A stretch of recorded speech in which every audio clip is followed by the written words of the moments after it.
नमस्कार मित्रांनो, आपले पुन्हा स्वागत आहे एका नवीन ब्लॉगमध्ये. मी चाललेलो आहे माझ्या लहान बहिणीला न्यायला आणि तिच्या घरी आंबे घेऊन चाललेलो आहे. हा बघा केशर आहे आणि हे गावरान आहे. असे काही थोडेच घेतलेले गावरान, केशर जास्त आहे, खाली केशर आणि हे गावरान आहे. आता याचं तोंड बांधून घेतो आणि निघतो.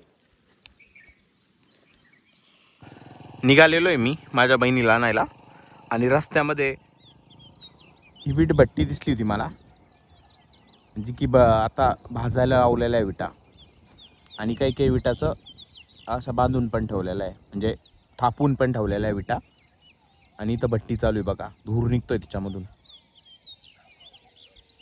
या साईडला वीट भट्टी भरपूर असती, कारण की त्या साईडनी शिवना नदी जाती, त्याच्यामुळे भरपूर इथं गाळ असतो. तर गाळापासून या मलब्यापासून या साधारणतः विटा बनवल्या जातात. आता मी समोर चाललेलो आहे, समोर भालगाव आहे, जातो.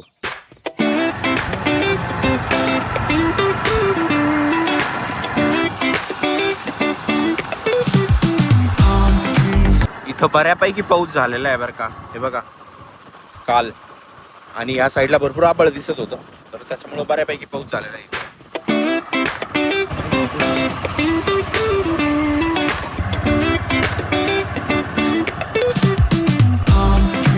गोळेगाव या गावात आलेलो आहे सध्या. इथं समोर लग्नाचा मंडप दिसतोय, लग्न दिसतंय इथं. आणि कालच्या पावसाने ना बघा, इथंही ना हे धरण आहे गोळेगावचं, त्या साईडला दिसतंय तुम्हाला, हे बघा हे धरण आहे. तर ह्या धरणाचा एक प्रॉब्लेम म्हणा, काही म्हणा, हे खडकावर आहे पूर्ण. आता ही खडक दिसतंय, पूर्ण खडकावर आहे. तर कालचा पाऊस झालेला आहे, तर साधारणतः इतकं पाणी तुंबलेलं आहे याच्यामध्ये बघा तुम्ही. लांबून वाहून आलेलं आहे पाणी असं दिसतंय.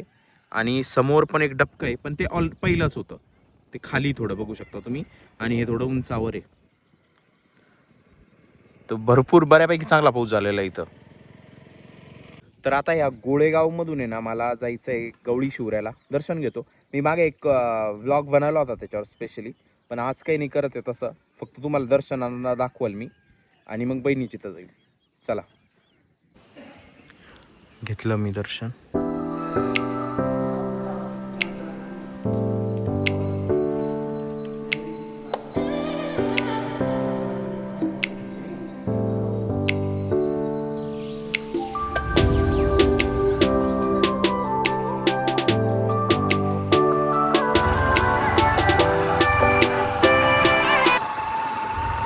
तर हे साईडला दिसतंय ना, कारले आहे, भेंड्या आहे, डांगर आहे, त्याच्यानंतर दोडक्याचे वेल आहे, कास आहे.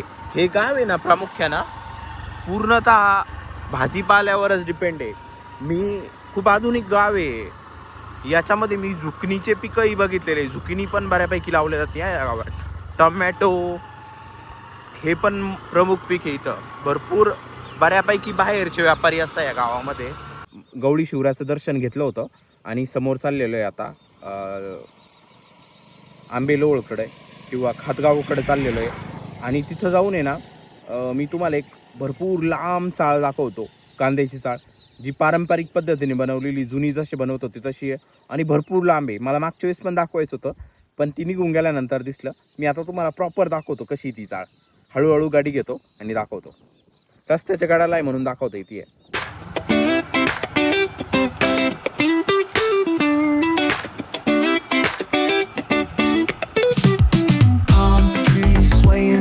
with the ocean as my guide.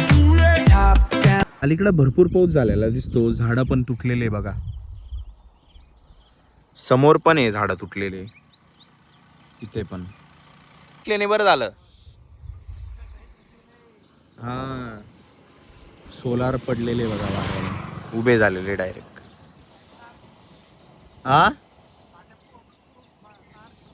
हा ना, ते काचेचे नाही राहत म्हणून बरं आहे बरं का, थोडं फायबर राहतं त्याच्यात मटेरियल.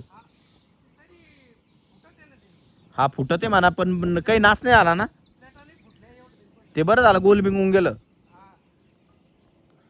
कोल्हारपासून मी थोडं समोर आलो होतो, हे बघा इथं झाड उपटून पडलेलं आहे डायरेक्ट,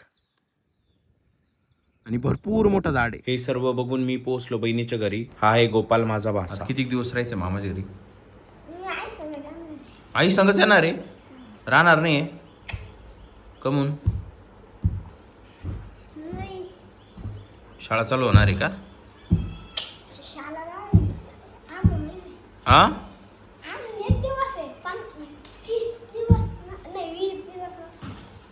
बरं बरं. आम्ही निघालो होतो घरी जाताना ना आम्हाला रस्त्यामध्ये हे झाड दिसलं जे भरपूर वेगळं होतं आणि आमच्याकडं सहज असं दिसत नाही आहे. खोड भरपूर जाड होतं याचं, असं वाटत होतं याच्यामध्ये पाणी आहे आणि फुलंही असे उलटे लटकलेले होते. कळ्या एखाद्या बॉलसारख्या होत्या, चेंडूच्या आकाराच्या होत्या आणि फळं असे जे छोटे फणस असते तशा टाईपचे फळं होते याला. जर तुम्हाला या झाडाचं नाव माहीत असेल ना तर कमेंट्स करून नक्की सांगा, मला तर माहीत नाही आहे. काय करायचं त्याचं ते उकडून पाणी पिते म्हणते आता आपल्याला तरी काय माहिती लयच भारी फुलं आहे पण नाही का? हा ते वाढल्यासाठी उड्या मारत होते सगळे पडले खाली गेले वाशा तुमच्या फुलाचा नाही वाजलीच नाही. आम्ही घरी पोहोचलो, थोडं फ्रेश वगैरे झालो आणि परत संध्याकाळी बहिणीला घेऊन गंगापूरला गेलो. कारण बहीण माझी मशीन काम करते आणि आमच्या घरातल्या लेडीजचे सर्व शिवणकाम करायचं होतं, त्याच्यामुळं ती आली होती अस्तर वगैरे घ्यायला मॅचवेलच्या दुकानामध्ये. तर हा होता आजचा व्लॉग. हा व्लॉग तुम्हाला कसा वाटला आहे मला कमेंट्स करून नक्की सांगा. जर हा व्हिडिओ आवडला असेल तर व्हिडिओला लाईक करा, चॅनलला सबस्क्राईब करा. Thanks for watching. Bye bye.